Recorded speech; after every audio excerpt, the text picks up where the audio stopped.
Ladies and gentlemen, thank you so very much for tuning in. Hit subscribe right now. This is an important segment, and the entire editorial board, or the newspaper, the Washington Post, the editorial board opposes the Arizona recount, and you have to ask yourself, is there any publication, any major publication in American media today that would actually side with President Trump on any issue? Even if he was right about something. Let's say, well, you disagree with the recount because there were prior recounts in Arizona, even though they weren't as thorough as what Republicans wanted, and they didn't address the concerns of President Trump or Republicans in Arizona. But let's say you disagreed with this audit in Arizona, but you were... is there any publication that's open to simply looking at an event or a policy position or a viewpoint and saying, oh, Trump is right about that? Is that even possible in this day and age? You look at the Washington Post, and consistently, almost every single day, they've been opposed to Trump. You look at the same thing with the New York Times. You look at the same thing, of course, with MSNBC and CNN. And you can say there's an entire public relations apparatus.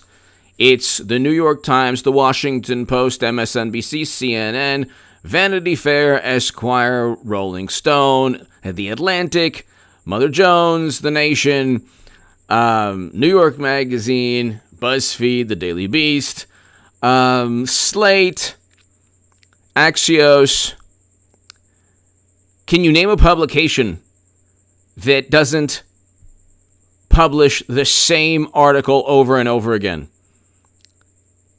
Can you name a fact-checking organization that utilizes the same standard of logic when eviscerating a statement made by Biden or Democrats, as they do with Trump? And here's the big issue. Where are the appeals to authority when it comes to experts that side with Trump? So there are a lot of experts that disagree with the prevailing narrative on a whole bunch of topics. Those experts are never, their viewpoint is never requested. So let's read this really quickly. To my super chat, thank you. Shane, Eric, everybody here, just plain folks, hello. You have the entire publication. What's the Washington Post doing, giving its editorial board's opinion on the Arizona recount? Like, they spent 4 years, every publication spent 4 years of every single day parroting and regurgitating the viewpoint that Trump could have worked with Russia. The whole thing was absurd to begin with. They never, shied away from any speculation, even when it came from unverified sources like the Steele dossier. They don't use the same standard of logic. They don't use the same reasoning skills when evaluating anything Democrats do. They use a completely different standard of logic. Any allegation leveled by Democrats towards Trump is feasible or plausible, even if it's not rooted in any evidence or fact. The opposite is true when it comes to Trump. Everything he does and anything Trump Republicans do is always biased, partisan, and the experts say they're wrong, so they must be wrong. But here, let's look at opinion by the editorial board. Last week, the contractors conducting the Republican Arizona Senate's 2020 presidential vote audit teased their preliminary findings. The discrepancy that they described sounded alarming. Former President Donald Trump and his acolytes. See, Biden doesn't have any acolytes. It's only Trump and his acolytes embrace them as proof of major problems in the county. Arizona's most populous. In fact, they illustrate the Arizona Senate and its contractors have premised their audit on ignorance, dishonesty, or most likely some toxic combination of the two. Oh, wow, that's a grandiose statement. How did they come up with this? In that they match Republicans throughout the country who are undermining faith in the nation's system of government for partisan gain. Isn't that what Democrats did for 4 years? So it's okay if John Brennan and Clapper and Comey utilize a dossier and a high to moderate confidence assessment on an incoming presidential candidate. There's no bias there. There's no conflict of interest there, even as Andrew McCabe and Peter Strzok were kicked out of the Bureau. Kevin Kleinsmith was indicted on falsifying information. Oh, by the way, to my super chat, thank you. You help me rock these live streams, and I appreciate it. I don't know if I mentioned the super chat. But, so, that's okay. That's exactly what these publications did for 4 years. They undermined faith in our system of government, because Trump was at the helm.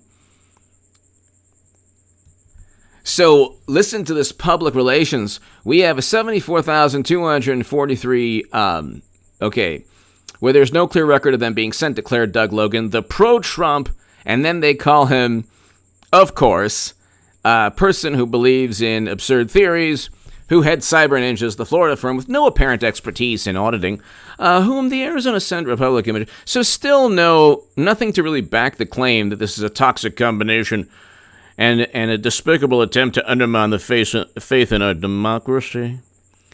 Election experts immediately pointed out which experts, the experts that agree with Trump, the experts that happen to be Republican or conservative, or the experts that happen to say that, we disagree with the prevailing narrative. Those experts? No. Experts immediately pointed out that this number represents the in-person early number, which the county counts in its submitted tally.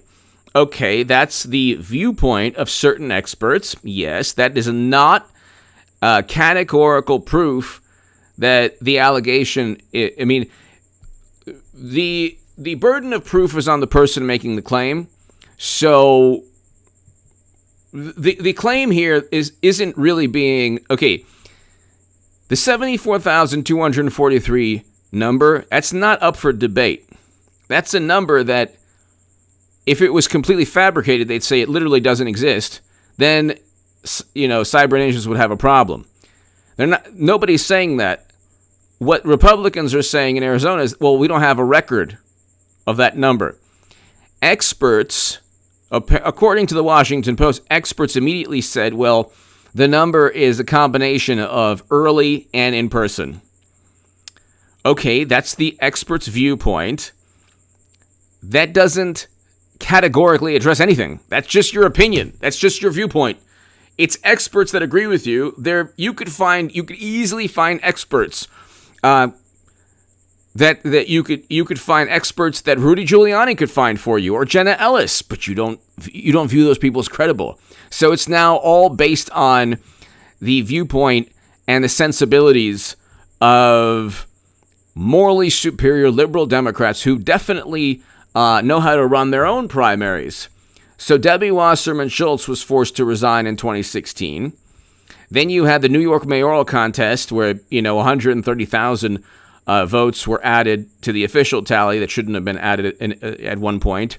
Then you had Iowa last year where we didn't know who won the primary contest there. We didn't know who won until a couple of days later, and then it was finally Pete Buttigieg, even though Bernie Sanders seemed like he was going to easily defeat everybody. Of course, Bernie Sanders is almost certainly part of the whole racket to begin with, last year and 4 years ago. But anyway,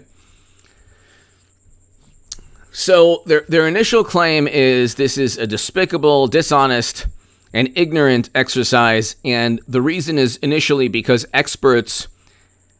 So the assumption here is these are unbiased, nonpartisan experts. This couldn't be further from the truth. These are experts that agree with the Washington Post or Democrats in the Arizona Democrats. Believe it or not, there are experts who would look at that and side with Trump or side with cyber ninjas. Okay, those experts are never asked, ever. So this appeal to authority doesn't really mean anything. But here, experts immediately pointed out, we don't know if that's true. Okay. Similarly, Mr. Logan's claim that 11,326 people suddenly showed up on rolls reflects provisional voters whose ballots only counted if they demonstrate after they were eligible. Again, this is, I don't know, they're just making these claims as if the claims are rooted in fact, as if they're rock solid and can't be disputed, and I don't know how they're coming up with this.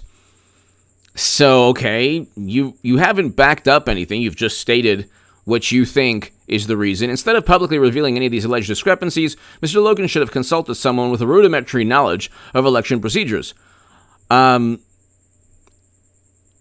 So they still haven't. The editorial board hasn't proven anything. They've appealed to authority, individuals with knowledge or authority or experts on a topic that happen to side with them.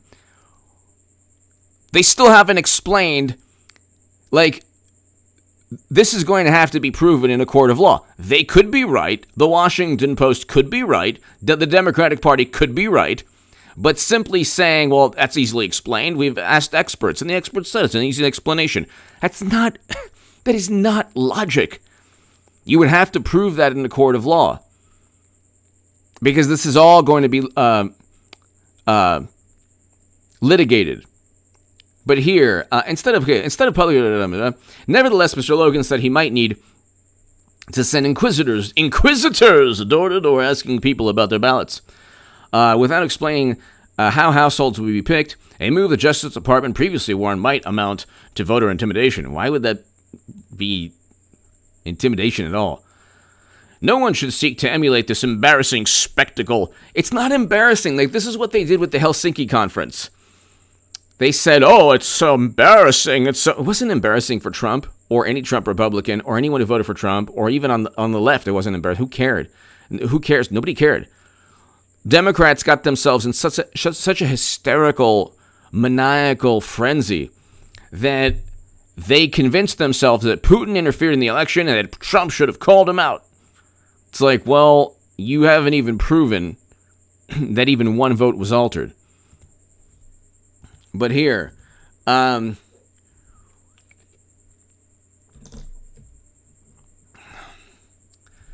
one should seek to emulate this embarrassing spectacle.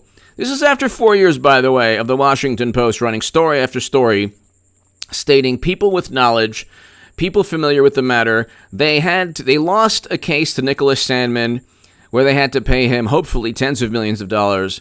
They had to retract a claim that on quotes attributed to President Trump. They've had to retract stories. I think the Washington Post reported that the Russians infiltrated an electric grid. What was it, in Vermont or New Hampshire? They had to retract that story.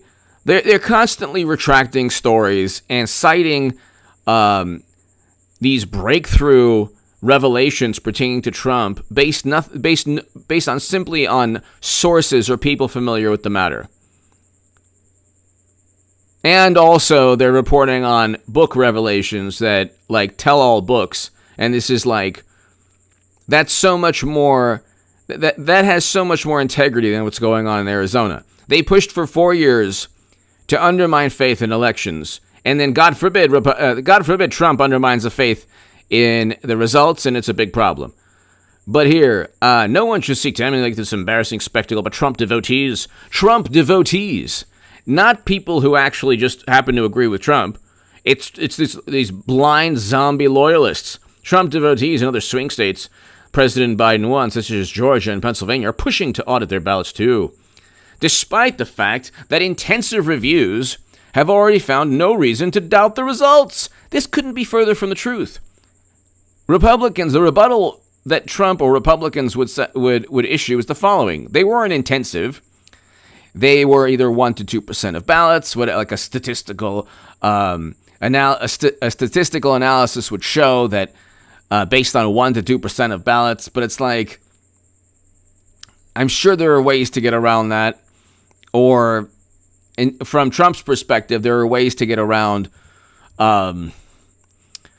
Morgan Weaver, thank you so very much, Morgan. Anita Eddy, thank you. Samuel Stafford. The Post and others are in too deep, can't change. Samuel, thank you so much. Samuel, Anita, thank you. Morgan, thank you. Samuel Stafford, I can't thank you enough. The Post and others are in too deep, can't change even if they wanted to, and they don't. They are eternal sophomores, exactly. Samuel Stafford, I must thank you very much for the super chat last live stream and this live stream. Thank you so very much, Samuel Stafford. Thank you. Thank you so very much. Anita, as always, Anita, so kind of you. So kind of you, Anita. Morgan, thank you. Samuel Stafford, I do appreciate your support always. Samuel, always, thank you so very, very much. Here's the thing. Here's the issue. Samuel, Anita, and Morgan. Here's the issue. The Washington Post could be right. The Democrats in Arizona could be right. But they haven't proven that they're right. This is all based on their sensibilities. Well, nobody should repeat this. I mean, there have been intensive reviews prior. The best part of this whole thing is, despite the fact intensive reviews have already found no reason to doubt the results, there are endless reasons to doubt, from Trump's perspective, the results. You could look at New Hampshire.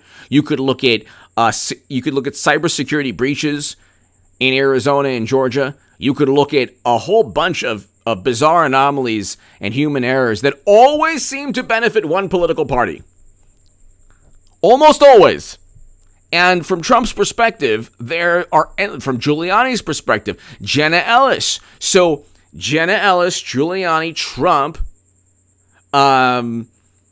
Arizona Republicans in Georgia, Republicans in Pennsylvania, they're all led by Trump.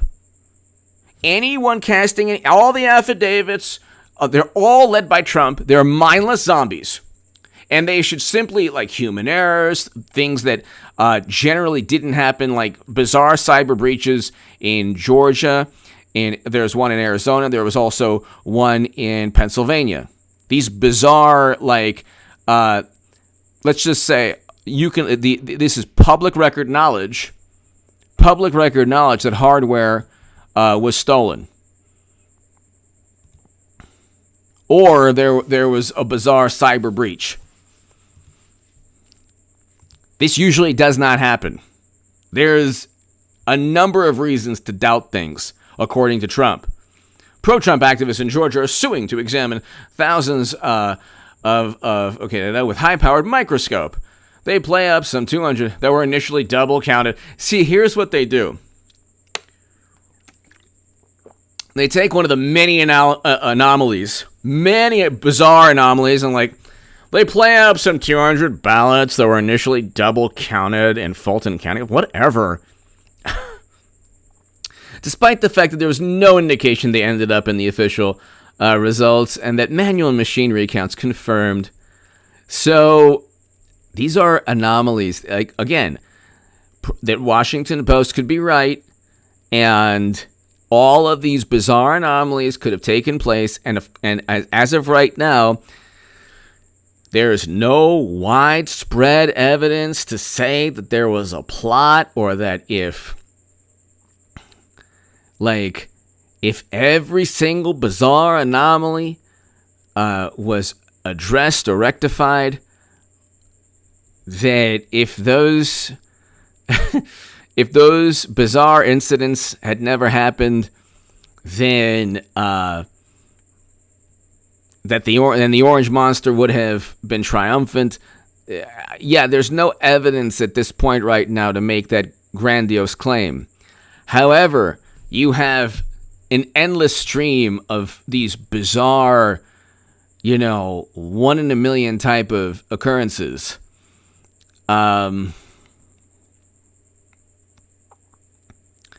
It's just, Anita Eddie, thank you. Samuel Stafford, thank you again. Roger, hello. This is like a breakdown in logic. They play up the 200 ballots that were initially double counted. Why were they double counted in the beginning, in the first place? And that's not even, there was one official that was like lost his job. There was a theft pertaining to hardware. There were so many bizarre things that took place. Oh, then you have Raffensperger himself calling for the termination of an official. Then you have Stacey Abrams for a whole year, like a year and a half, saying that the process was flawed and that Kemp wasn't. So, Stacey Abrams did not trust the process, except when the process worked for our beloved President Biden. Then she trusted the process. Didn't trust the process until then. Again and again, the evidence behind Mr. Trump's lies fails to show misconduct. Okay. Again, nothing that is revealed, no bizarre occurrence, no cyber intrusion, no human error, nothing that almost always seems to benefit one political party would sway the Washington Post or would make them doubt any of the results. Conversely, if it's a book that said Trump worked with Russia, you better believe they're going to talk about that. Anything that would foment doubt or accuse Trump of no good, they're definitely talking about, and they're definitely they're definitely talking about, and they're definitely going to write about. Samuel Stafford, thank you again. As always, Anita, thank you as always. So, as the Arizona audit show, the party's goal is not to save U.S. democracy, but to poison it. What? Who has the knowledge to save U.S.? What does that mean? What does it mean to save U.S. democracy? By listening to Brennan and Clapper say that Trump worked with Russia? What does that even mean?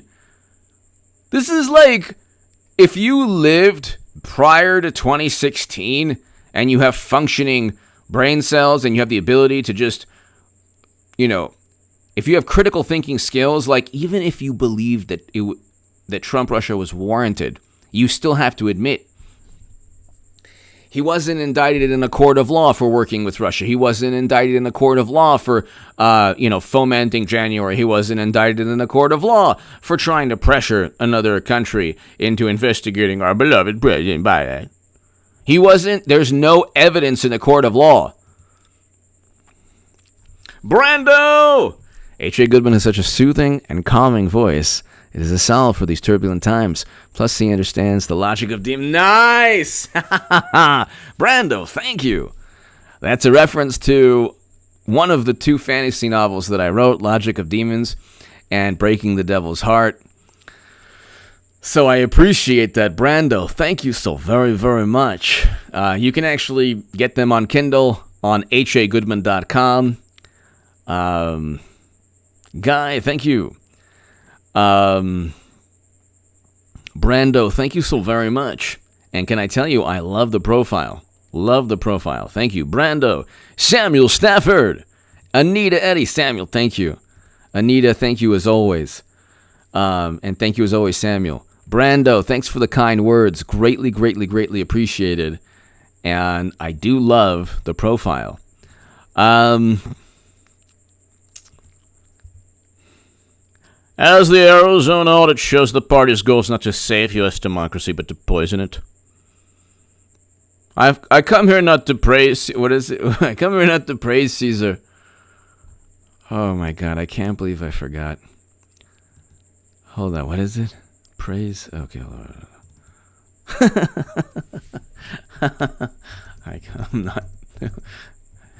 I come not to praise Caesar. Friends, Romans, countrymen, lend me your ear.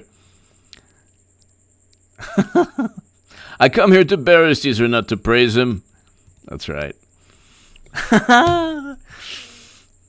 As the Arizona audit shows, the party's goal is not to bury Caesar, but to praise Caesar, but not to bury, whatever. The party's goal is not to save U.S. democracy. Well, you had a choice, Arizona Republicans. You could have saved democracy, but now you want to poison it. Good job. Congratulations. Fantastic. That's so nice of you. Inspiring enough distrust in the system to enable Republicans to pass unwarranted. Inspiring enough distrust. That's all they've done, the Washington Post, is inspire distrust. And the Washington Post is one of the better publications, if you can even say that. I mean, the Daily Beast, BuzzFeed, Vanity Fair, Slate, the New York Times, The Atlantic. Someone should read the Atlantic article to the Washington Post editors. The Atlantic accused Trump of disparaging fallen Americans, the most despicable thing you could ever accuse anyone of. And what was the evidence? Zero evidence. There was no evidence at all. There was absolutely no evidence at all. There was absolutely no evidence at all to make the claim, but they published it anyway. And guess what? Biden and Harris, and they tried to utilize the Atlantic article to accuse Trump during the debates. Talk about baseless allegations. Talk about baseless allegations. All they did was sow distrust. You had a public relations monstrosity. MSNBC, CNN, the Washington Post, the New York Times, Daily Beast, BuzzFeed. BuzzFeed published an unverified dossier, and when they asked the editor, the guy said, we'll let the people decide, I mean, you just got to let the people decide. Where's the dossier on our beloved President Biden? You'll never find one. You'll never find one.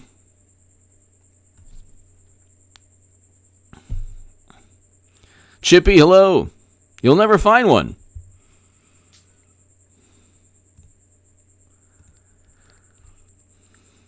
There's one article that I have to read you.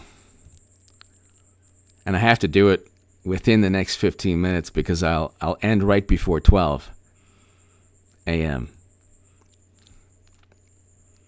Inspiring enough distrust to... So they're voting integrity laws that they call restrictions and reject legitimate tallies that do not go their way. That's exactly what Democrats did.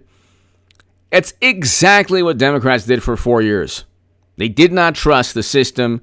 They called Trump an illegitimate president. I mean, it's like they said he was not my president, all that stuff. Then they go into bizarre, extreme hyperbole mode. There's no more important priority than defending the nation's democratic institutions from subversion and attack. What are you talking about? This went through the Senate legislature. The state legislature went through the state Senate and was upheld by 2 Arizona judges. What are you talking about? If this isn't extreme rhetoric and hyperbole, are there any Democrats radicalized by this extreme rhetoric? My God, I don't know. They're making, this isn't like, what's his name on CNN kept saying, what are you willing to do? What are you willing to do? What are you willing to do to stop the Orange Menace? What are you talking? Whoa. Now you're not only doing what you think Trump did, but you talk about these subliminal whistles. Whoa, wait a second now. Hold your horses.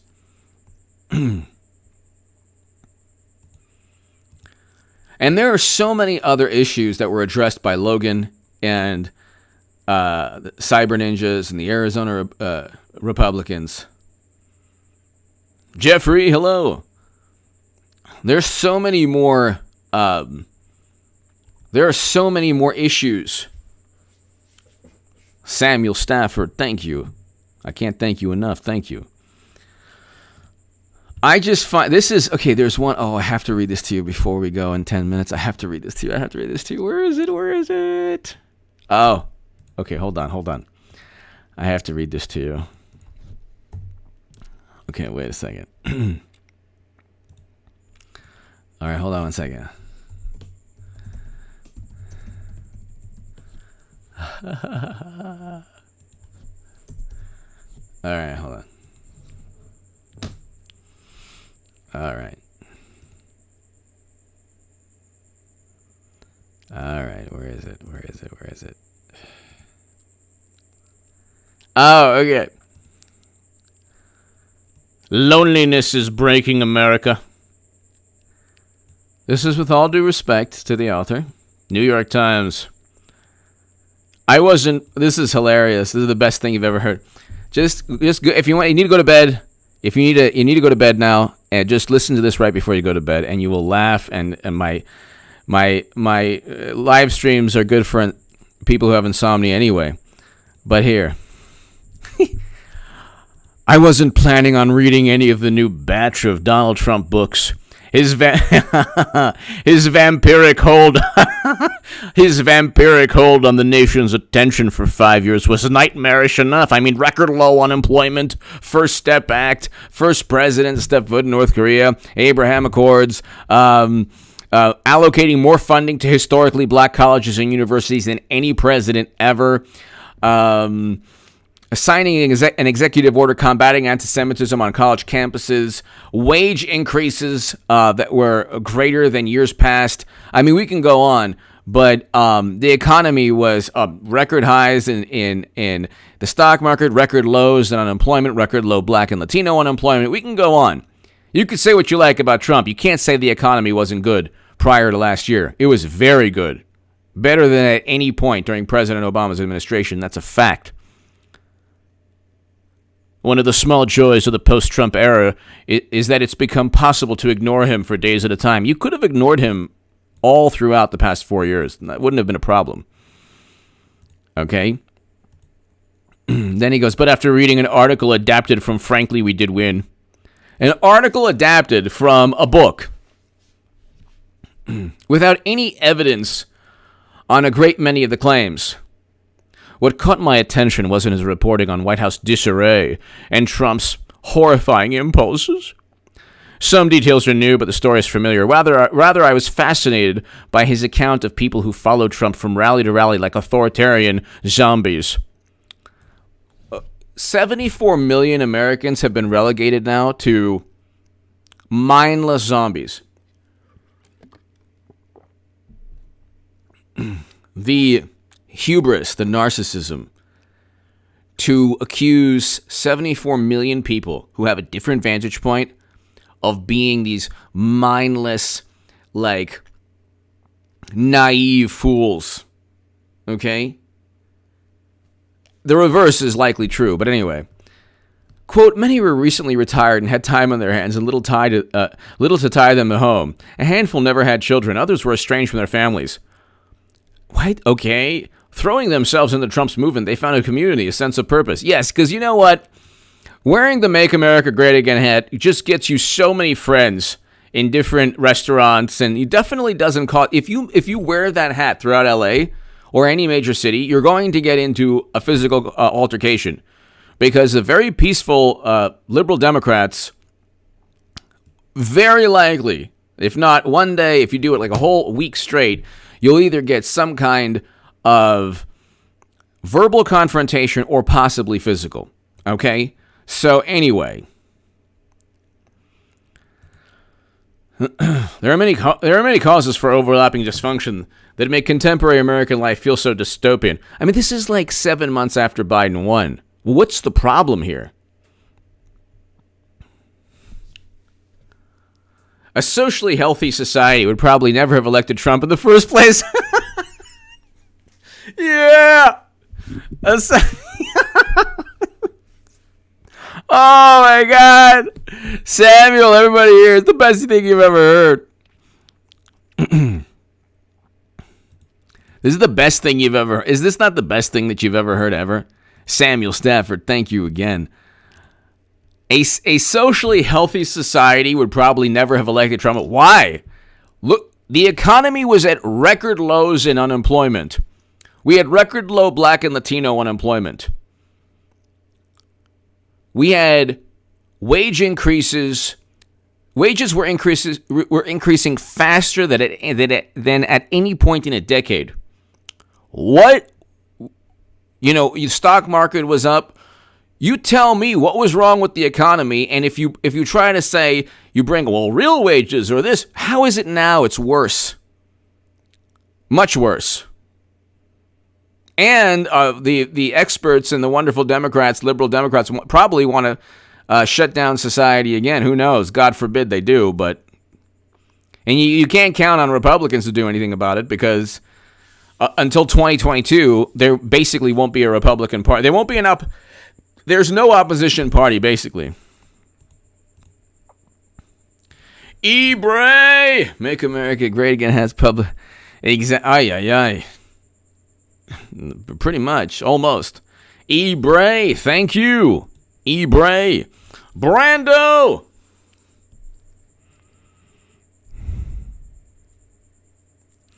Brando, you have to be nominated, so I don't believe he doesn't need a Brando. He does not need to.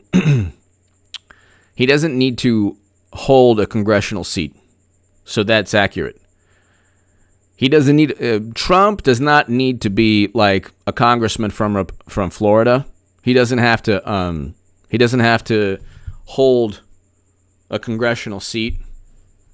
He doesn't have to run to become a representative. He can simply be nominated, and I hope he is. It would be the best thing to ever happen to American politics. So Brando, he can 100% become.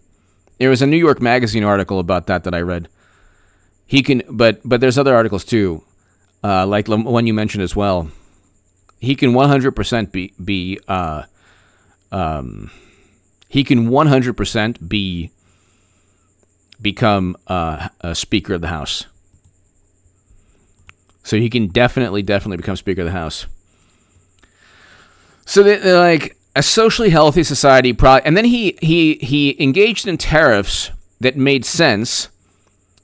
The tariffs would have worked had we not, had that horrendous global catastrophe.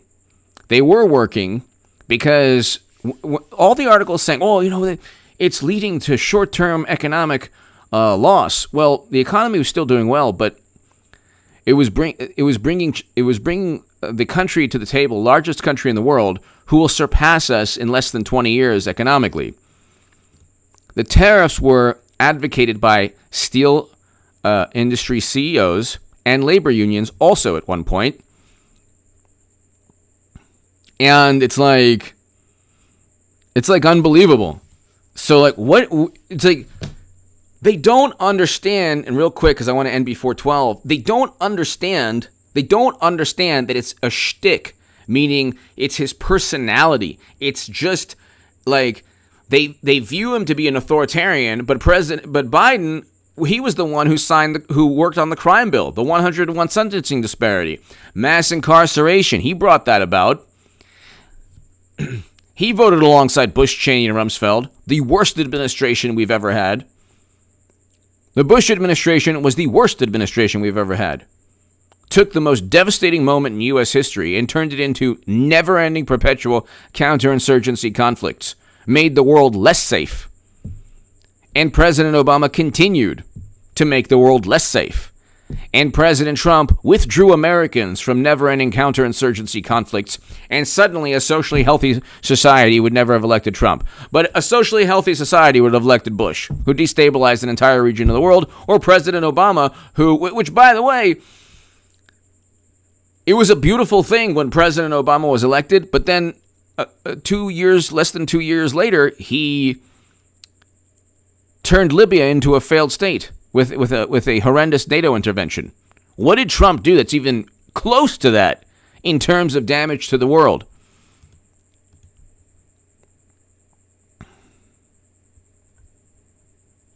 And so you look, I mean, it's just, this is a hilarious article, but it's like,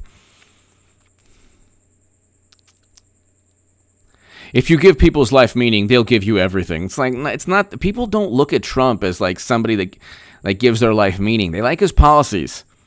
It is impossible, Samuel and Brando and everybody here, it is impossible for liberal Democrats to acknowledge or accept that 74 million Americans like his policies. It's like impossible. Anyway, ladies and gentlemen, thank you so very much.